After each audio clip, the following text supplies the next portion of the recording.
अस्सलाम वालेकुम everyone, welcome back to my YouTube channel. कैसे हैं आप सब। आज मैं बनाने लगी हूँ बहुत ही मज़ेदार से मटन कबाब और इसको बनाना बेहद आसान है। बहुत आसानी से ये बन जाते हैं। तो सबसे पहले ले लेंगे एक प्रेशर कुकर, उसमें ऐड कर देंगे 1 kg मटन।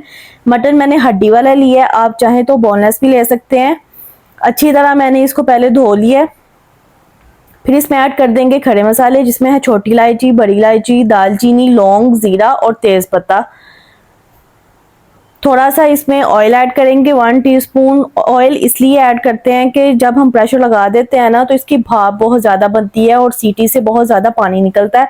तो जब हम ऑयल इसमें ऐड कर देते हैं तो वो भाप भी नहीं बनती और सीटी से पानी भी नहीं आता और सीटी चलती रहती है आराम से। पानी डाल के इसको लगा दिया है मैंने आधे घंटे के लिए प्रेशर।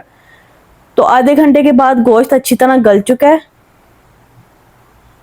अब ये करेंगे, गोश्त को करेंगे अलग और जो यखनी है ना उसको कर लेंगे स्टेन, और गोश्त अलग करके इसके रेशे कर लेंगे, हड्डी अलग कर लेंगे और बोटी जो है वो अलग कर लेंगे। और यखनी को हम कहाँ इस्तेमाल करेंगे ये मैं आपको बाद में बताऊंगी। तो दूसरी तरफ ले लेंगे दाल। दाल में 1 kg मैंने मटन लिया था और 1 kg ही मैंने इसमें दाल ऐड की है। आधा घंटा मैंने पहले भिगो दिया था दाल को। उसमें एक बड़े साइज का प्याज ऐड करूंगी और लहसुन और जो सूखे मसाले हैं वो ऐड कर देंगे, जिसमें है हल्दी, लाल मिर्च, नमक और गरम मसाला थोड़ा सा आप इसमें ऐड कर दें पिसा हुआ। और इसमें जो यखनी बची थी ना वो ऐड कर देंगे और इसको लगा देंगे प्रेशर।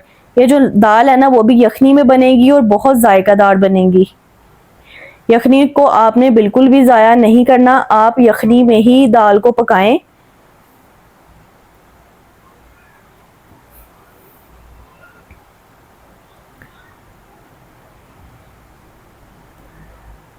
तो इसको भी मैंने आधा घंटा मैंने प्रेशर लगा दिया था और दाल अच्छी तरह गल गई है। इसको मशीन में से भी निकालने की ज़रूरत नहीं है, ऐसे ही जो थोड़ा सा पानी रह गया ना वो भी ऐसे ही खुश्क हो जाएगा और इसको चम्मच लाते रहेंगे तो ये दाल खुद ब खुद ही इसमें घुल जाएगी। और जो हमने गोश्त के रेशे किए थे ना वो भी इसमें ऐड कर देंगे। गोश्त के मैंने रेशे करके यानी कि बोटी हड्डी से अलग करके तो इसको मैंने आवन दस्ते में मैंने कूट लिया था थोड़ा थोड़ा। तो इसके बहुत अच्छे से बारीक बारीक से इसके रेशे हो गए हैं। दाल में ऐड करके और चूल्हा मैंने चला दिया था। पानी जो एक्स्ट्रा था वो अच्छी तरह खुश्क हो गया है। अब दाल को निकाल लेंगे और इसको आधा घंटा पंखे के नीचे रहने देंगे ताकि ठंडी हो जाए। जब ठंडी होगी ना तो दाल सख्त हो जाएगी।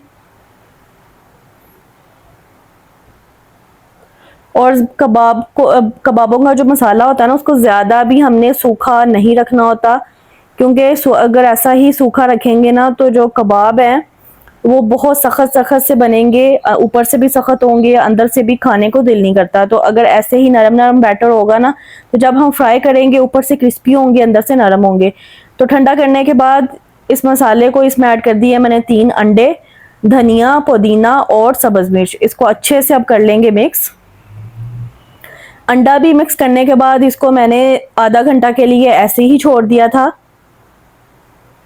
पंखे के नीचे और वो थोड़ा सा और सख्त हो गया था।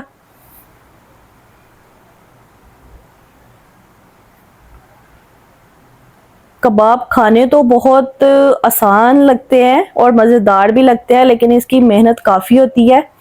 तो आधे घंटे के बाद ये सारा बैटर अच्छी तरह ठहर चुका था और सख्त भी हो गया था। तो इसके मैंने छोटे छोटे अब कबाब बना रही हूँ। इस तरह आप एक ही दफ़ा ज़्यादा सारा बैटर बनाएं, कबाब बनाएं और इसको फ्रीज़ कर दें। जब दिल चाहे या कोई मेहमान आए तो आप इसको फ्राई करें और मेहमानों के आगे रख दें या ख़ुद भी आप खाएं, एंजॉय करें।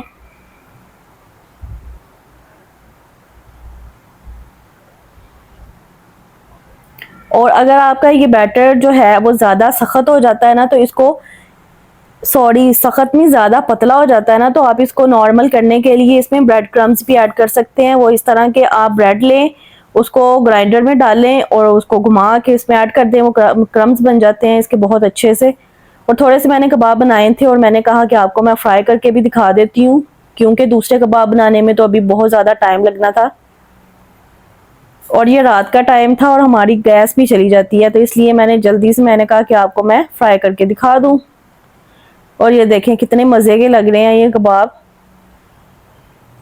अलग से इसको अंडा लगाने की भी ज़रूरत नहीं होती। जब हम अंदर ही अंडा डाल देते हैं ना मसाले के, तो दोबारा से अंडा डालने की लगाने की ज़रूरत नहीं होती। आप बस निकाल लें और ऑयल में इसको फ्राई कर लें।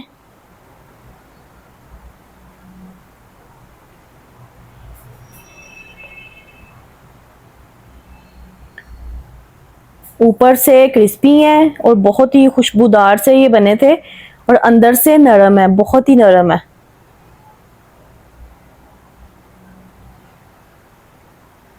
इसको आप पुलाव के साथ खाएं, वैसे आप खाएं, इसके सैंडविच बना के खाएं, या चाय के साथ आप इसको एंजॉय करें, बहुत अच्छे लगते हैं। अगर आपको मेरी आज की वीडियो अच्छी लगी है तो मेरे चैनल को सब्सक्राइब कर दीजिएगा और अपना ख्याल रखिएगा। अल्लाह हाफिज़।